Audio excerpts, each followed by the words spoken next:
problem with this thing right here. If we oh god. If we do it there, I feel like that's too close is the problem. You know what? I'm not gonna hide it. Am I gonna hold it like this? I don't know.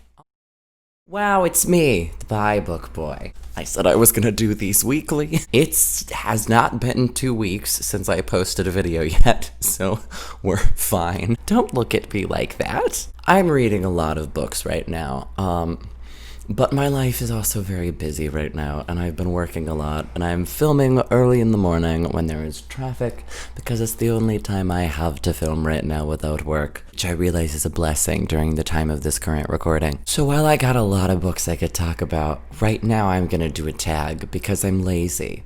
But first, if you're new here, my name is Logan, and this is the Bye Book Boy. I'm a chaotic bisexual, and I read books. Alright, let's do this thing. I feel like I'm a reporter with this. Oh my god, or I'm one of those tiny hands videos on TikTok. Except these are very large hands.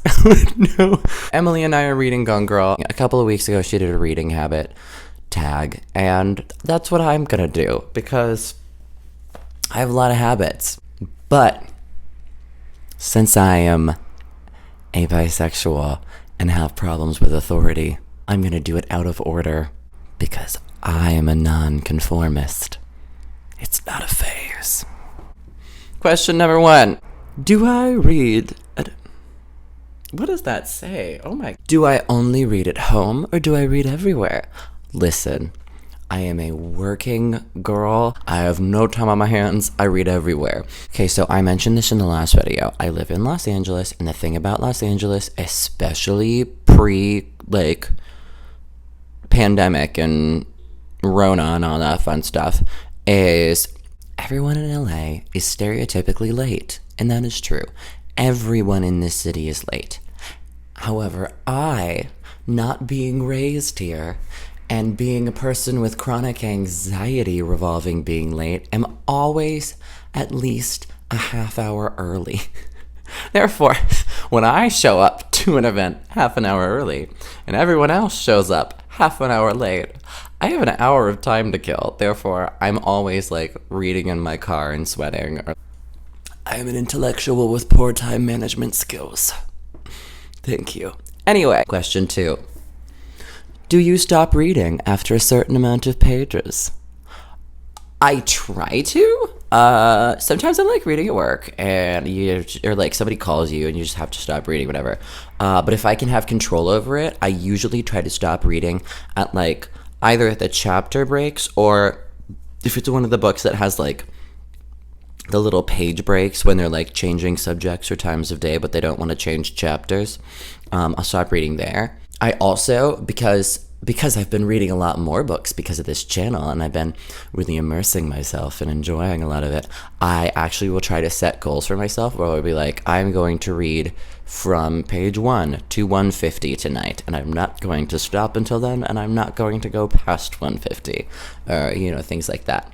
But I don't always stick to those things, because if you can't tell by the uploading schedule of these videos, I am not good at commitment or consistency. Do I have a special place I read?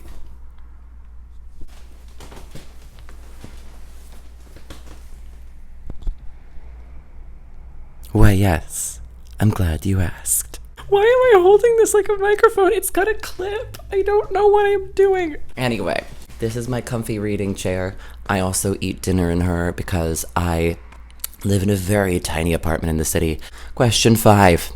Bookmark or paper clip? Neither. I dog ear. And no one's gonna tell me different. It's not a phase, mother. I dog ear my pages. I also... This one's gonna get some hackles up. Let's do a little bit of ASMR while I talk about this.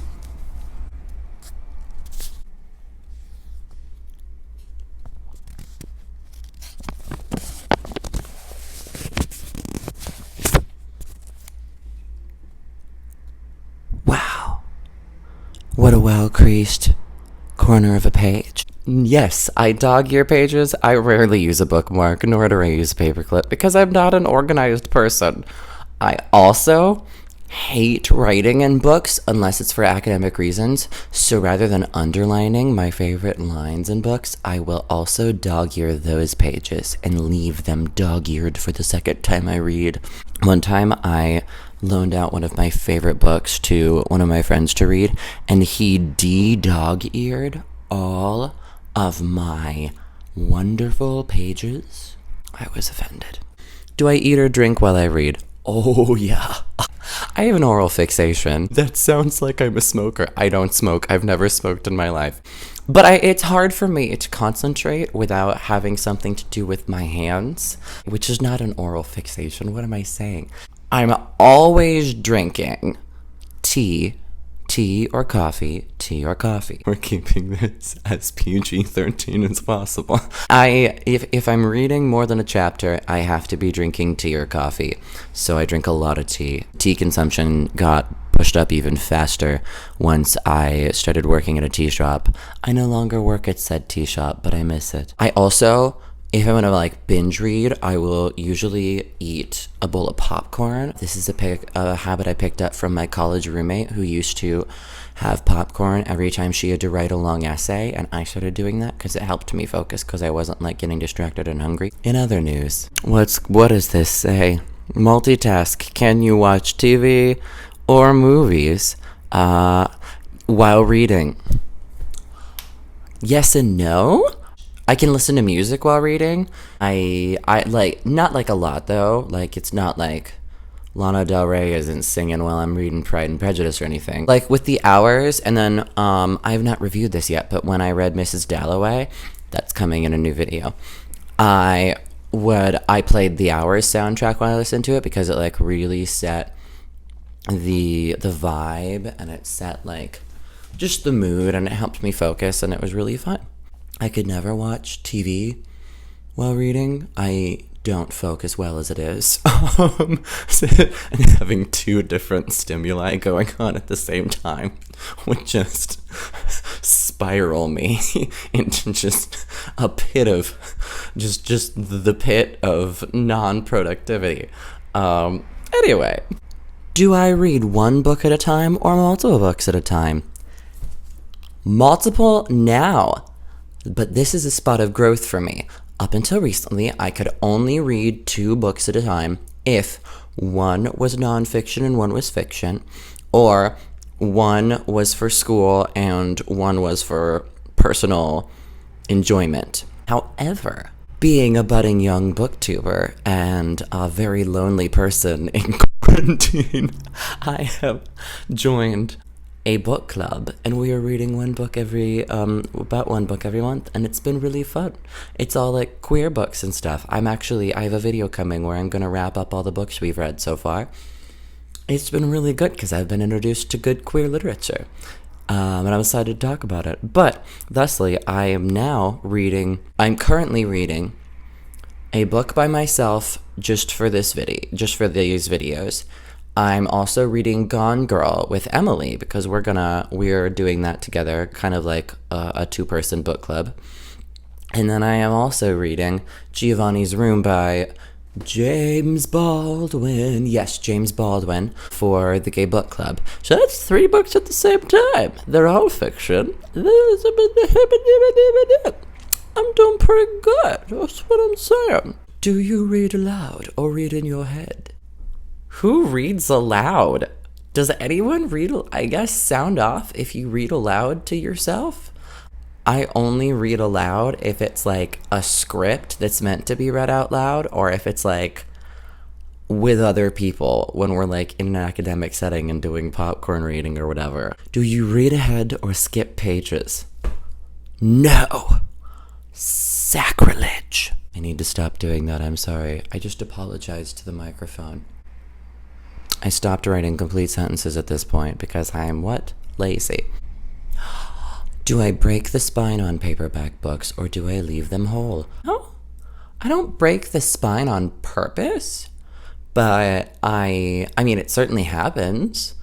I'm not like bent out of shape if it happened. Bent out of shape.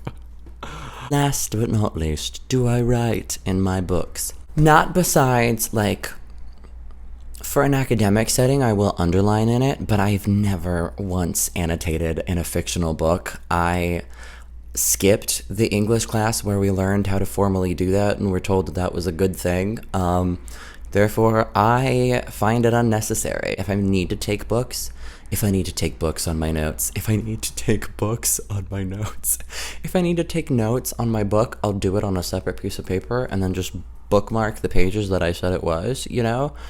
The answer is no, not unless I have to, because I'm lazy. That was pretty easy, guys. There you go. I feel like I need to move this. I don't know how to do this one. Can you see it?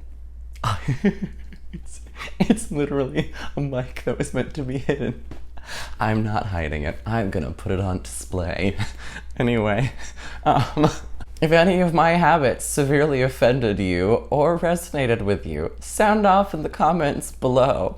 If you made it to the end of this video, gee thanks, it's been a ride. And if you want more chaotic bisexual content, like, subscribe, and ring the bell so you can get my videos whenever I decide to post them. And until next time, this has been the Bi Book Boy, and I am saying bye-bye.